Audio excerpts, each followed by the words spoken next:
Merci Christophe. Bonjour à tous. Très heureux de vous retrouver tous aussi nombreux à 9 heures du matin. Vous le voyez, on parle déjà de diapositive 2017. Alors on a recyclé quelques diapositives de notre intervention d'avril 2017 pour vous dire que cette initiative, elle s'inscrit dans un contexte déjà de 14 mois, pendant lesquels nombreux d'entre nous ont travaillé à cette initiative ParisMart et à cette marque ParisMat. Je vous rappelle, et je vous l'avais peut-être dit l'année dernière, que cette initiative s'inscrit dans un sous-jacent assurantiel très important, notamment en maritime.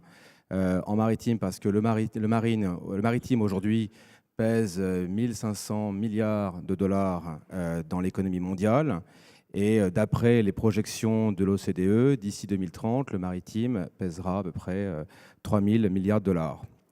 D'autre part, la France reste la seconde ZEE, deuxième zone économique maritime mondiale après les États-Unis. Et du coup, ça nous semble important de manifester l'économie des services maritimes, dont l'assurance, qui contribue aussi à cette richesse.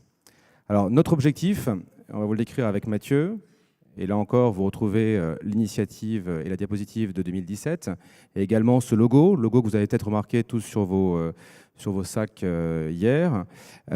C'est avant tout la promotion et la valorisation de nos familles professionnelles, des assureurs, des courtiers, des agents, des experts, des avocats, des ajusteurs.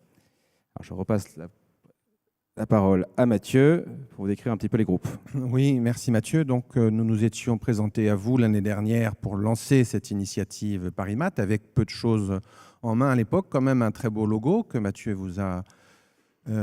auquel Mathieu a fait allusion. Et puis, on avait annoncé l'année dernière la constitution de quelques groupes de travail pour travailler effectivement à cette initiative et à la promotion de notre marché. 4 groupes de travail ont donc été constitués très rapidement et ont regroupé pour chacun d'entre eux plus ou moins beaucoup de participants, mais en tout état de cause, à chaque fois, des représentants de chaque type, que chaque profession de l'assurance maritime et transport.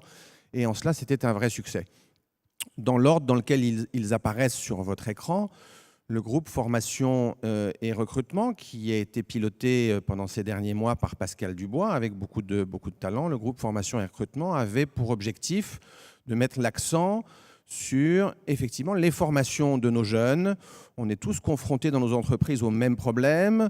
Au moment où les inévitables demandes de formation arrivent, on ne sait pas où envoyer nos jeunes. Donc, mettre l'accent sur les formations, essayer de les isoler et de les promouvoir est forcément une bonne chose. Le recrutement aussi fait partie des points sensibles de notre profession, puisqu'on est tous aussi confrontés à la même difficulté de recruter des jeunes. Il faut donc présenter ce métier, il faut donc être présent au salon d'étudiants, aux différents salons d'étudiants, pour expliquer ce qu'est notre métier. Voilà un petit peu l'objectif de ce groupe de travail, piloté donc par Pascal Dubois et qui continue à tenir assez régulièrement des sessions. Merci à tous ceux qui y participent, comme merci à tous ceux qui participent au groupe suivant, le groupe juridique qui a été animé par maître Béatrice Wittvoet, qui est avocate donc, et qui avait pour objectif de promouvoir et de mettre en avant et d'essayer d'isoler les spécificités du droit maritime français, les spécificités du système de droit français versus notamment le droit anglo-saxon, puisque vous savez que c'est toujours un petit peu nos amis, mais néanmoins concurrents en ligne de mire, le marché anglais. Donc le groupe de Béatrice Wittvoet a isolé et a travaillé pendant quelques mois sur les bons arguments à mettre en avant pour défendre ce système juridique français qui a beaucoup de choses à faire valoir. Le groupe de travail souscription, animé par mon voisin et ami Mathieu Daubin, a été effectivement un groupe essentiel dans cette année et a, lui, travaillé sur les spécificités de la souscription à la française, va-t-on dire, versus peut-être le système Deloitte anglais, avec cet échange vers les assureurs assez régulier, assez fréquent, assez soutenu, mais également la mise en avant d'un certain nombre d'organismes de marché qui fonctionnent et qui existent depuis de nombreuses années, au premier rang desquels, bien évidemment, le Sésame, qui a beaucoup travaillé sur cette initiative Parimat, le Sésame, mais aussi le Garex, un certain nombre d'autres entités spécifiques au marché français ont été mises en avant dans ce groupe de souscription pour essayer, là encore, de promouvoir ce que nous savons faire et ce que nous faisons de mieux. Gestion des sinistres, qui a été pilotée par notre nouveau président du Sésame, Régis Broudin, en sa qualité de responsable sinistre et contentieux chez AGCS. Régis a travaillé avec son groupe sur l'un des points clés de la compétitivité du marché français, qui est effectivement le savoir-faire en matière de gestion sinistre, notre art et notre manière de gérer rapidement en entourant nos clients, versus là aussi peut-être d'autres systèmes de sous-traitance de la gestion sinistre sur d'autres marchés. Bref, un des vrais arguments à faire valoir dans le marché français, c'est la gestion des sinistres. Et c'est donc Régis, au sein de ce groupe, qui s'en est chargé. Le groupe, enfin, statistique, piloté par Jean-Paul Thomas, qui était, m'a-t-il dit, de temps en temps un peu seul à la barre d'ailleurs, parce que les chiffres mobilisaient moins que la formation, le recrutement, l'underwriting ou des choses comme ça. Jean-Paul nous a fait un remarquable travail, effectivement, en isolant les chiffres clés du marché français. Tout ça pour arriver à un résultat qu'on vous avait annoncé déjà l'année dernière, qui était de créer un argumentaire visant, effectivement, en quelques mots simples, en quelques mots clés, à promouvoir et à mettre en avant les avantages compétitifs du marché français. Voilà, Mathieu, ce qu'on pouvait dire avant de parler plus précisément de... Cet argumentaire, vous allez le retrouver dans cette plaquette, dont vous n'avez pas encore une copie. À la sortie, avant le café, vous aurez à vos dispositions une plaquette Parimat, dont on va vous décrire tous les deux le contenu. Je pense que c'est aussi l'occasion de remercier, Mathieu, les personnes qui ont fait cette plaquette, et notamment la lettre active dirigée par Diane de Samar, qui est ici à droite. Voilà, donc merci en se retrouvant à tous, Diane, pour cette plaquette. Alors, cette plaquette, pour la décrire, je sais que je dois cliquer dessus. Normalement, ça devrait s'ouvrir, j'espère. Oui, elle est toute petite, je le regrette, mais justement, ça laisse un peu de suspense, et comme ça, vous pourrez nous écouter et la lire ensuite. Alors, on a repris en fait les éléments que vous connaissez, mais ça nous a paru assez intéressant de les avoir par écrit, en français aujourd'hui et en anglais également, pour pouvoir la présenter à vos apporteurs et à vos clients, pour les assureurs et pour les courtiers, aux assurés directement. Alors, le premier chapitre, c'est bien sûr dire que l'offre Parimat, elle est globale. Ce n'est pas une offre qui est uniquement à destination des assurés français. Elle est globale et Christophe l'a rappelé. Christophe a rappelé le chiffre d'affaires. On a tous en tête ces 2 milliards d'euros de chiffre d'affaires du marché de l'assurance transport en France, qui font de la France le 6e marché marine et 5e marché aviation. C'est important, voilà, de le dire parce qu'on est un marché international et notamment dans cette concurrence qu'il y a entre les places de marché, la France reste encore un des principaux marchés d'assurance internationale. Ça nous a paru aussi important, vous l'avez dit l'année dernière, de parler des capacités. Bon, c'est un exercice difficile de cumuler les capacités parce qu'il y a les capacités théoriques et puis il y a les capacités réelles. Et ça, assurés, courtiers le savent très bien. Donc on vous a présenté ici plutôt des capacités réelles qui peuvent être souscrites en France. Alors vous le voyez également en tout petit, une capacité aviation, je vais vous le dire, de 1 milliard pour l'aviation, en spatial de 200 millions d'euros, encore 400 millions d'euros, en faculté 800 millions d'euros, une capacité qui est très importante, ce qui est lié à l'arrivée de nombreux acteurs en France. En RC Pro, 250 millions d'euros et en énergie, 300 millions d'euros. Donc en fait, c'est une capacité qui est normalement suffisante pour souscrire la plupart des risques à 100% sur le marché français. Mathieu, je laisse... Oui, merci Mathieu. Juste permettez-moi de faire un tout petit retour en arrière parce que j'ai oublié un point tout à fait essentiel tout à l'heure qui est de remercier l'équipe qui a été constituée, puisque j'ai présenté les différentes équipes, de remercier l'équipe qui a été constituée pour travailler plus précisément à la constitution de cette plaquette et de cet argumentaire. À partir des arguments développés par chaque groupe de travail que j'ai décrit, il a fallu en extraire la substantifique moelle et dire effectivement en quelques lignes ce que chacun avait présenté en quelques pages. Vous connaissez tous ce genre d'exercice, c'est difficile. C'est l'équipe du Sésame qui s'y est collée et je tenais ici à remercier tout particulièrement, au nom de tous, Jean-Paul Thomas, Frédéric Denève, Patrice Gilbert, et ceux qui ont travaillé sur cet argumentaire. L'argumentaire étant, comme Mathieu le précisait, développé sous forme d'une plaquette qu'on est en train de vous présenter et d'un site internet, on en parlera tout à l'heure. Voilà, je reviens, pardonnez-moi. Un petit mot aussi pour Prisca Clarac, je ne sais pas si elle est là, qui a rejoint les équipes communication, Prisca et puis Michel, qui ont aussi été... Mon Dieu, oui. Voilà, très importante. Désolé, Prisca, elle est sûrement là, on ne la voit pas. Prisca, bien évidemment. Voilà. Je reviens sur l'offre Parimat, qui est une offre internationale. Vous le savez tous, on parle du marché français, mais on a avant tout un terrain de jeu international. Et la raison pour laquelle nous avons traduit immédiatement cette plaquette en anglais, c'est parce que si nous n'avons pas trop de difficultés à convaincre les assurés français à rester sur le marché français, en tout cas c'est plus simple à faire, l'objectif premier de Parimat, c'est d'essayer d'attirer des clients et des assurés internationaux vers les assureurs français et vers le marché français. Donc cette offre Parimat, oui, est éminemment internationale, vous le savez tous, puisque vous travaillez tous à longueur d'année. C'est un marché qui est capable aujourd'hui de travailler sur n'importe quelle souscription dans n'importe quel pays. C'est un marché qui est capable aujourd'hui de monter pour la plupart des compagnies d'assurance françaises ou basées en France, capable de monter des programmes internationaux dans n'importe quel pays. Et c'est un marché qui a également une capacité reconnue à gérer des sinistres provenant d'entités internationales. Vous savez combien ce marché est impliqué, ne serait-ce qu'au niveau des armements, aussi bien en Grèce qu'en Scandinavie ou que dans d'autres parties du monde. Et je pense que nos assurés et nos armateurs se satisfont tout à fait de la qualité de gestion des sinistres de ce marché français international, va-t-on dire.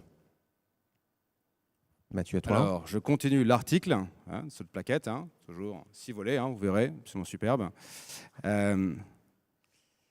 Encore plus petit, mais c'est exprès. C'est pour vous endormir de alors, l'offre Parimat, elle est structurée et on a voulu reprendre les principaux arguments que vous connaissez tous par cœur. D'abord, parler de la tradition ancienne, car qui n'a pas entendu à chaque fois les Lloyds, le café d'Edward Lloyds créé en 1680 et quelques. Sachez que le marché français, pareil, il a été même créé avant. Il a été organisé avant le café d'Edward Lloyds. Et puis finalement, moi personnellement, j'avais marre de voir à chaque fois, d'ouvrir une plaquette Lloyds et de voir Edward Lloyd, le café. Donc c'est un argument qui nous semble important de dire que ce marché existe et il y a une tradition qui, depuis l'ordonnance de Colbert, est une organisation autour du Sésame et de principaux syndicats, d'abord dans les grands ports français, mais également à Paris. C'est un marché qui est aussi précurseur, c'est le deuxième argument que vous voyez en bleu ciel, qui est précurseur et qui s'adapte aux besoins des assurés. Alors non seulement précurseur parce qu'il a été source de nombreux droits européens, mais surtout, il est en constante évolution. On change régulièrement les conditions générales, les conditions particulières, pour mieux répondre aux besoins des assurés. Troisième argument, c'est un environnement professionnel riche de compétences. Alors, on a essayé de recenser le nombre de personnes qui travaillaient dans le marché de l'assurance transport. On avait commencé à le faire l'année dernière, et là, on arrive à peu près à un environnement ou un écosystème de 3000 personnes qui travaillent aussi bien dans des compagnies, chez des courtiers, des agents souscripteurs, des experts ou des avocats spécialisés. Donc c'est quand même un environnement riche de 3000 personnes qui regroupe à peu près une vingtaine de compagnies, 20 courtiers spécialisés, 20 agents souscripteurs maritimes, 400 experts répartis dans 61 pays et animés par le Sésame, et une centaine d'avocats spécialisés en maritime. Outre ces personnes, il y a aussi un certain nombre d'organismes qui forment cet écosystème, dont vous connaissez généralement les principaux, comme le Sésame, comme l'AMRE, mais également on pense aux Armateurs de France, à la Chambre arbitrale maritime de Paris. Avec Mathieu, on dira un petit peu tous les noms des personnes qui ont contribué, mais ça nous semblait important de montrer que cet environnement, ce n'est pas que des courtiers, des assureurs, des risk managers, c'est aussi en fait tout un environnement qui travaille au service de nos métiers. Également, ce sont des formations. Alors Mathieu en a parlé, il y a eu un gros travail qui a été fait par Pascal Dubois et ses équipes dans son groupe de recenser le nombre de formations, car l'idée à terme, c'est de valider ou plutôt de reconnaître certaines formations d'assurance transport. On a recensé, Pascal et ses équipes ont recensé 55 formations qui conduisent en France au métier de l'assurance transport et du commerce international.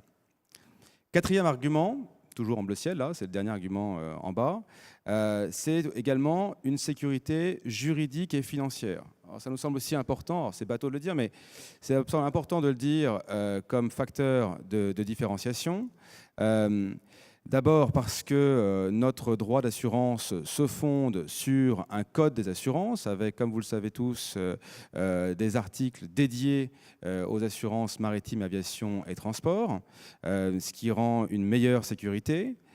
D'autre part, cette sécurité, elle n'est pas que juridique, elle est également financière. Elle est financière parce que la plupart des agents, courtiers et assureurs travaillant en France sont régulés sont contrôlés soit par le régulateur français, soit par un régulateur généralement européen.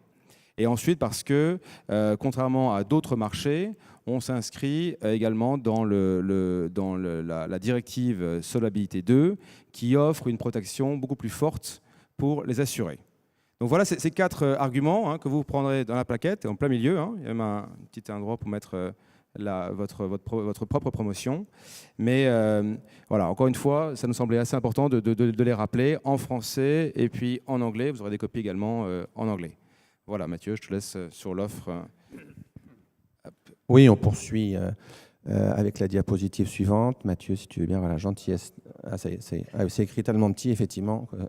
Voilà, donc la diapositive suivante, on va passer assez rapidement dessus, finalement, parce que chacun d'entre vous et tous connaissez parfaitement bien chacun des produits que le marché français, que les assureurs du marché français sont en mesure de mettre à disposition de leurs clients et de leurs assurés.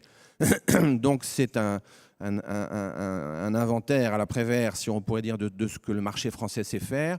Résumons que le marché français sait tout faire. À peu de choses près, dans tous les secteurs d'activité, nous sommes en mesure de répondre aux attentes d'un client, d'un assuré, qu'il soit armateur, qu'il soit chargeur, qu'il soit trader, qu'il soit affréteur, qu'il soit de tous horizons confondus, les entités portuaires, énergie.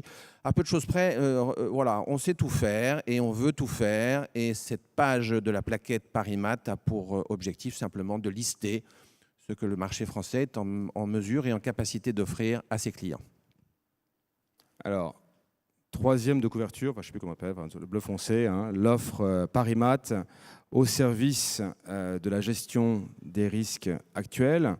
Donc c'est à la fois de la prévention. On rappelle qu'on a aussi des équipes ici, chez les assureurs notamment, et les courtiers, mais également les experts qui sont là pour nous aider à mieux prévenir les risques, à mieux les anticiper.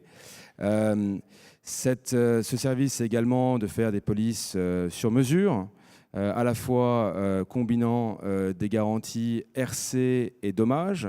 En comparant notre offre avec celle d'autres marchés, et on l'a vu également à l'AYUMI l'année dernière, on est un des rares marchés à être capable de combiner ces garanties dommages et RC pour les logisticiens. Également, la combinaison de garanties risque ordinaire et risque de guerre fait de nous donne au marché français une certaine singularité. Toujours en termes de gestion, et vous retrouvez ce petit logo bleu marine bien connu d'Optiflux. il nous a semblé important de rappeler que notre marché est organisé et structuré pour à la fois gérer de façon électronique la collecte des primes, mais également le règlement des sinistres. Quand on compare le marché français à d'autres marchés, on se rend compte qu'en termes de règlement de sinistres, grâce à Optiflux, on est généralement sur des répartitions internationales, notamment encore les premiers à régler les sinistres. Alors Mathieu, je te laisse pour l'offre Parimat. Oui, donc l'offre Parimat, protectrice des intérêts des assurés, c'est effectivement un point clé. Je mentionne au passage toute la difficulté que vous pouvez imaginer à résumer en quelques mots, en quelques lignes, tout ce que l'on avait mis en avant dans le cadre de ces groupes de travail. Donc l'exercice peut paraître là assez dense, mais on a déjà considérablement résumé les choses. Protectrice des intérêts des assurés, il est important de lire aussi la petite ligne juste en dessous, accompagner les assurés, gérer et régler les sinistres. N'oublions jamais que nos clients, à tous les assurés, ne s'assurent pas pour le plaisir de payer les primes, mais pour être réglés le plus rapidement possible lors de la survenance d'un sinistre. C'est donc bien évidemment l'un des points clés de notre argumentaire. Protectrice des intérêts des assurés, le savoir-faire et le plus du marché français, nous a-t-il semblé, ce qu'on a essayé d'écrire ici, et de dire effectivement que la gestion des sinistres, telle qu'elle est pratiquée sur ce marché, est protectrice des intérêts des assurés, non seulement du fait du système de droit qu'on a évoqué tout à l'heure, qui versus le système de droit anglo-saxon est quand même un droit favorable à l'assuré, ce que l'on ne dit jamais assez, ce que l'on n'explique jamais assez. Donc voilà l'un des arguments qu'il faut mettre en avant, mais je le redis aussi, et c'est le groupe de travail de Régis Broudin, la capacité à gérer le sinistre avec les assureurs, les agents et les courtiers est quelque chose que nos clients assurés apprécient tout particulièrement. Alors, dernière page, rappeler les partenaires de Parimat. Donc, on a un exercice de recenser un petit peu tous les partenaires et de récupérer également les logos. Donc, dans cette première version, on a classé d'abord les principaux partenaires et après les acteurs. Je pense que parmi les partenaires, on ne pourra pas tous les citer. Mathieu et moi et Christophe, on voudrait remercier Frédéric Moncani de Saint-Aignan du cluster maritime français qui a accueilli notre initiative. Et comme je vous le disais au début, c'est important que notre initiative assurantielle, elle se situe bien dans un environnement maritime et également aviation. Il y a plus de manifestations maritimes, Christophe, que d'aviation. Mais c'est important qu'on puisse, à chaque fois qu'il y a des manifestations du cluster, que les assureurs puissent se joindre à ces associations, que ce soit en France ou à l'étranger. Et il nous paraissait plus facile d'y aller plutôt que d'y aller en ordre dispersé, d'y aller ensemble sous cette marque Parimat. Le deuxième partenaire qui me semble aussi important, alors je laisse Mathieu. Oui, pardon, tu étais toujours sur les partenaires. Les partenaires, bon, poursuis. Je pense qu'il y a un autre partenaire qui nous semble aussi important, c'est Armateurs de France. On pense aussi à la Chambre arbitrale de Paris, à l'UCAMAT, à la FFA, forcément, qui abrite la COMAT, à TLF. Bon, j'en oublie d'autres, il y a peut-être un autre que tu veux citer. Oui, on a eu quand même un soutien de l'AMRAE. Il n'est pas totalement neutre, puisque c'est un petit peu par eux que nous nous nourrissons tous. Donc l'AMRAE, effectivement, a apporté son soutien à cette initiative sans hésiter. Voilà, je pense que ça fait partie des soutiens importants. Je reviens quelques instants sur le cluster. Effectivement, le cluster maritime français. Merci Frédéric, une fois encore, le président Frédéric Moncani de Saint-Aignan, de nous avoir soutenus, y compris pendant cette année. On va en parler tout à l'heure au travers de quelques manifestations. Je crois qu'il faut bien comprendre que l'initiative Parimat est quelque part un petit peu un sous-ensemble du cluster maritime français. Je ne veux vexer personne en le disant, mais la vocation du cluster maritime français est de promouvoir les intérêts du monde maritime et de l'économie maritime au sens le plus large. Il est donc tout naturel que l'on considère que cette offre Parimat est quelque part un sous-ensemble du cluster maritime français. On bénéficie donc de l'exemple, pas de l'exemple, mais de l'expérience plus exactement, et on se met bien volontiers dans le giron du cluster maritime français pour accompagner cette initiative qui doit dépasser les simples comat, UCAMAT, mais pour rejoindre aussi, comme le disait Mathieu, les avocats, les experts. Et une fois encore, ils sont tous présents au cluster, Armateurs de France, AUTF. Tout ça, ce sont des organisations professionnelles qui ont déjà souscrit et adhéré à cette notion de promotion de l'économie maritime française et donc de l'assurance maritime française. Voilà, pardonne-moi Mathieu. Non, tu as raison. Alors, je pense que cette plaquette peut vous rappeler une autre. Il y a une plaquette du marché de Londres qui s'appelle London Matters, où vous retrouvez quasiment tous les logos. Et finalement, ça nous semblait assez important, nous aussi, de montrer qu'il y a beaucoup de compagnies, d'agents, de courtiers qui participent au marché français. Je pense que c'est finalement, quand on a recensé avec Jean-Paul Thomas et le Sésame les dernières plaquettes qui avaient été faites par le marché français, la dernière date de 1998.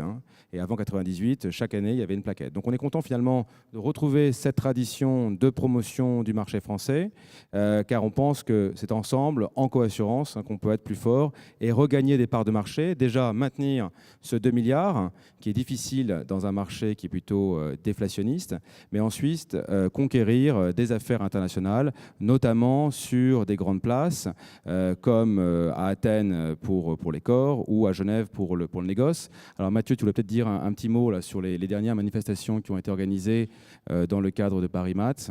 Oui, alors on va revenir à la slide suivante. Je termine juste, si vous le voulez bien, sur les acteurs de Paris Mat. Comme le disait Mathieu à l'instant, de nombreuses plaquettes ont déjà été faites, effectivement.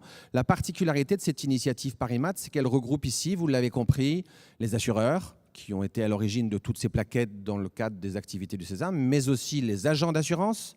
J'en profite pour vous informer au passage, pour ceux qui ne seraient pas encore au courant, de la nomination d'un nouveau président à la tête du SAMF, le syndicat des agents maritimes français. Voilà, c'est Laurent Blasquez qui a pris la suite de Jérôme Sagnier, qui nous a accompagnés jusqu'à ce jour dans cette initiative Paris Mat. Mais important de préciser que Comat, FFA, UCAMAT, SAMF, donc SAMF, ont été les partenaires, et j'irai même un petit peu plus loin pour vous le prouver en vous disant que les frais qui ont été engagés, notamment pour mettre en place la communication, cette plaquette, etc., les frais qui ont été engagés ont été partagés entre les agents, les courtiers et les assureurs français. Je crois que c'est un fait absolument unique dans l'histoire de la promotion du marché, et je crois que c'est un signe fort de ce qu'on peut et de ce qu'on doit faire ensemble en unissant nos forces. Voilà. Exactement. Encore une fois, cette marque, c'est la nôtre, c'est la vôtre, c'est à nous tous. Et ça va au-delà en fait de nos organisations syndicales. On aura très prochainement un site internet également qui reprendra les principaux éléments de promotion de la plaquette et qui pourra aussi avoir avec des liens renvoyés à la fois à la Comat, à l'UCAMAT et aux différents partenaires de Paris Mat. Et bon, c'est que le début, c'est une marque qui nous semble assez forte. On espère que sous cette marque, sous cette initiative, on va pouvoir regrouper de nombreuses autres choses, et notamment une formation qui sera très vite agréée par l'ensemble des acteurs sous ce nom Paris Mat. Alors, avant de parler, effectivement, comme le soulignait Mathieu, des différents événements qui ont déjà eu lieu ou qui pourront avoir lieu dans les prochains mois, dans les prochaines années, je souhaitais qu'on revienne tous ensemble sur l'élément essentiel et le point essentiel à ce stade de notre présentation. Paris Mat, finalement, pourquoi faire ? Vous allez me dire, c'est une belle plaquette, une de plus, et beaucoup de belles phrases. Je crois que ce qu'il faut bien comprendre, ce que l'on cherche ici à faire, c'est à ce que chacun d'entre vous, chacun d'entre nous puisse s'approprier réellement cette initiative Paris Mat. Ça veut dire que le logo que vous avez sous les yeux est votre logo. Ce logo, vous avez aujourd'hui, en présence de tous les acteurs de Paris Mat, le feu vert pour l'utiliser dans vos présentations, dans vos mails, dans vos documents. Voilà, c'est un document qui appartient à tous, c'est le document du marché, c'est le document de l'ensemble des acteurs du marché. Cette plaquette doit vous servir à présenter votre marché et bien évidemment votre société à chacun, mais c'est ça qui est important. Ce logo est le vôtre, cette plaquette est la vôtre. Vous pouvez et vous pourrez la commander, la plaquette, sur un site qu'on vous indiquera le moment venu, enfin, suivant des modalités que l'on vous indiquera le moment venu. Vous pourrez utiliser le site. Ce qui est important de préciser, c'est que vous êtes les propriétaires aujourd'hui de cet outil qu'on vous présente, et vous êtes amenés non seulement à l'utiliser, mais à nous aider et à continuer à faire grandir cette initiative Paris Mat. Alors, comment? Pour l'instant, c'est le Sésame. Donc, si vous voulez avoir une copie du logo ou alors du cadre PowerPoint, c'est le Sésame qui vous le donnera. Mais encore une fois, à terme, c'est pouvoir télécharger directement depuis ce site dédié. Voilà, et donc l'objectif maintenant, c'est de se remettre en ordre de marche une fois que cette plaquette a été sortie, se remettre en ordre de marche tous ensemble pour travailler sur des initiatives nouvelles ou sur des projets nouveaux. On a eu effectivement 2 manifestations qui se sont déroulées, c'était un peu le hasard des calendriers en Grèce cette année, une qui a été un grand succès à l'automne, à laquelle ont participé une bonne partie des protagonistes de cette initiative qu'on a évoquée tout à l'heure. Hein. Il y avait effectivement Frédéric Moncani de Saint-Aignan qui est venu présenter le cluster maritime français aux armateurs grecs. Régis Broudin a présenté effectivement les premiers résultats de son groupe de travail, Béatrice Wittvogt aussi. Voilà, il y avait le Sésame qui était représenté et sponsor de cette manifestation. On avait rarement vu ça. Il y avait une petite centaine de personnes, dont une cinquantaine d'armateurs grecs. Ça a été un grand succès. Une deuxième manifestation dans le cadre de Posidonia s'est déroulée récemment, toujours sous l'égide de Parimat, pas seulement sous l'égide de Parimat, mais on a présenté cette initiative Parimat. Elle a été un petit peu moins successful, comme disent les Anglais. Il y avait un petit peu moins de monde. Ça fait partie des aléas de ce genre d'exercice. D'autres sont à venir. Mathieu le précisait. Voilà, le milieu du trading est un fort secteur et un fort savoir-faire de l'assurance française. C'est quelque chose qu'on peut envisager de mettre en place dans le cadre d'une manifestation à Athènes. On peut retravailler, pas à Athènes, pardonnez-moi, à Genève. On peut retravailler tous ensemble à une manifestation plus large du marché. On évoquait dans nos rêves les plus fous une réunion à Paris de 2-3 jours de tous nos clients internationaux. On peut y réfléchir, on verra. On a en tout cas tous ensemble la force et la volonté de le faire. Il faudra qu'on réfléchisse à cette initiative et il faudra qu'on réfléchisse surtout à cette marque Parimat qui doit continuer à grandir. Merci. Alors, quelques éléments pratiques. Vous voyez cette adresse email info@parimat. N'hésitez pas à nous faire part des commentaires. C'est l'occasion de pouvoir faire évoluer cette plaquette. Deuxièmement, d'un point de vue communication, on est conscient que ce n'est pas toujours facile de communiquer sur les événements. Donc, on demandera également d'avoir une adresse ou alors un lien LinkedIn ou une adresse Twitter sur Parimat afin qu'on puisse communiquer sur toutes les manifestations auxquelles Parimat souhaite s'associer. Voilà, je crois qu'on a commenté la plaquette. Encore une fois, vous l'avez à la sortie. Il y en a assez pour tout le monde. Une par personne, voilà. N'en profitez pas pour ramener un petit paquet pour vos cabinets. Normalement, vous avez une en français, une en anglais. N'hésitez pas, prenez-en une de chaque, mais pas forcément beaucoup plus d'une. Vous pourrez en commander, toujours dans l'esprit pratique, vous pourrez en commander directement après la lettre active. Pour avoir voilà, un petit coup de chapeau effectivement à la lettre active, tu l'as déjà fait. Diane de Samar, la lettre active a fait un travail énorme à nos côtés avec l'équipe qu'on a mentionné tout à l'heure. Travail énorme de mise en forme, travail énorme de rédaction, travail énorme aussi dans les délais qui lui ont été imposés et dans les budgets qu'elle a su respecter. Merci Diane et bravo pour cette plaquette. Voilà, je crois que c'est à peu près tout. On va peut-être prendre des questions, Christophe, on a le temps de prendre des questions. On est parfaitement à l'heure. Question. Moi, il y a un point que d'abord, je voudrais vous féliciter de cette initiative. Il y a un domaine que je connais quand même un tout petit peu, qui est celui du négoce international de matières premières.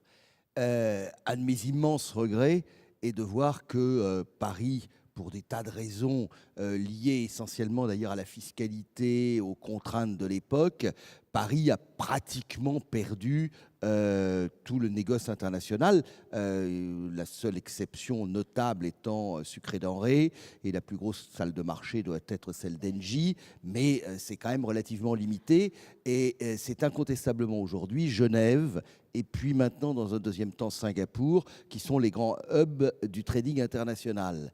Ceci étant, en termes de support, il faut rappeler que historiquement, les banques françaises sont quand même des acteurs de premier plan avec les banques néerlandaises maintenant dans le Commodity Trade Finance.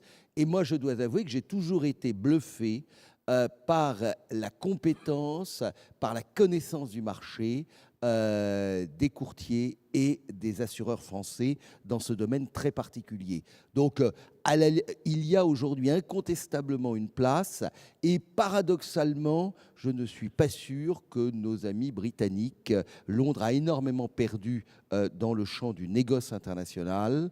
Ça n'est plus pour moi une place majeure par rapport à Genève et donc par rapport à la Suisse au sens large, si je mets Genève, Zurich, Lugano. Et incontestablement, je crois que vous avez là un créneau à développer. Bon, c'est celui que je connais bien entendu, mais je trouve que cette initiative tombe particulièrement à point en élargissant peut-être même en regardant du côté de Singapour, qui est quand même le deuxième hub maintenant pour le trading des commodités.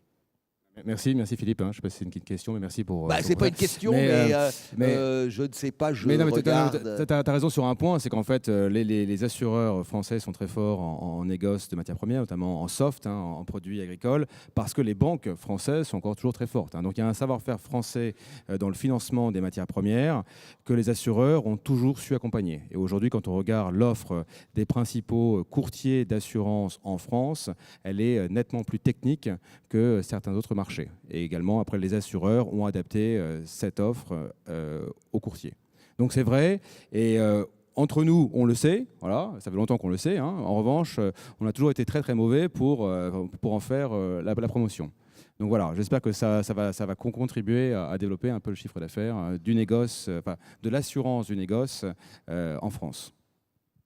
Oui, effectivement, juste un petit mot. Le commentaire était parfait, Philippe. C'est effectivement le but même de PariMat, c'est expliquer ce que l'on sait faire. On sait le faire, on a les outils. On n'a pas été capable jusqu'à maintenant de les promouvoir.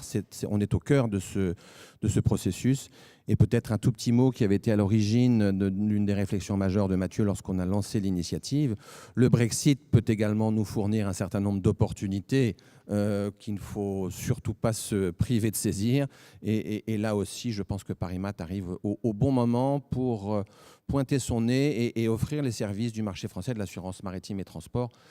La partie trading en fait partie, est une des spécificités. Les Anglais ne sont pas si forts que ça. Le marché dit continental est un marché très puissant dans les matières premières alimentaires. Voilà, je dirais presque en tant que courtier qu'on a comme principale difficulté de ne pas trouver assez d'assureurs. Les clients sont finalement plus nombreux aujourd'hui à vouloir que les assureurs à assurer, tant la matière est parfois difficile et complexe. Oui, et sinistrogène, dirons-nous.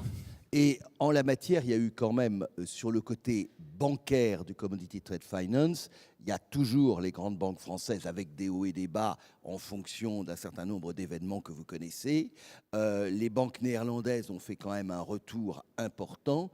Paradoxalement, vous n'avez aucun acteur américain et relativement peu, finalement, d'acteurs britanniques en ce domaine, mais qui est très spécifique. Je rappelle que c'est le Commodity Trade Finance, ce n'est pas le département de trading de commodités des banques qui, lui, s'est beaucoup développé sur le modèle Goldman Sachs ou autre. Ça fait partie de nos projets, développés éventuellement avec les banques. Ni questions, ni commentaires. Alors je vous propose d'aller petit déjeuner maintenant, à l'invitation de nos amis courtiers, de vous demander par contre d'être extrêmement à l'heure. Nous reprenons à 11h avec une session qui, je pense, sera passionnante sur les risques cyber et donc l'assurance des risques de demain. Merci et bon petit déjeuner.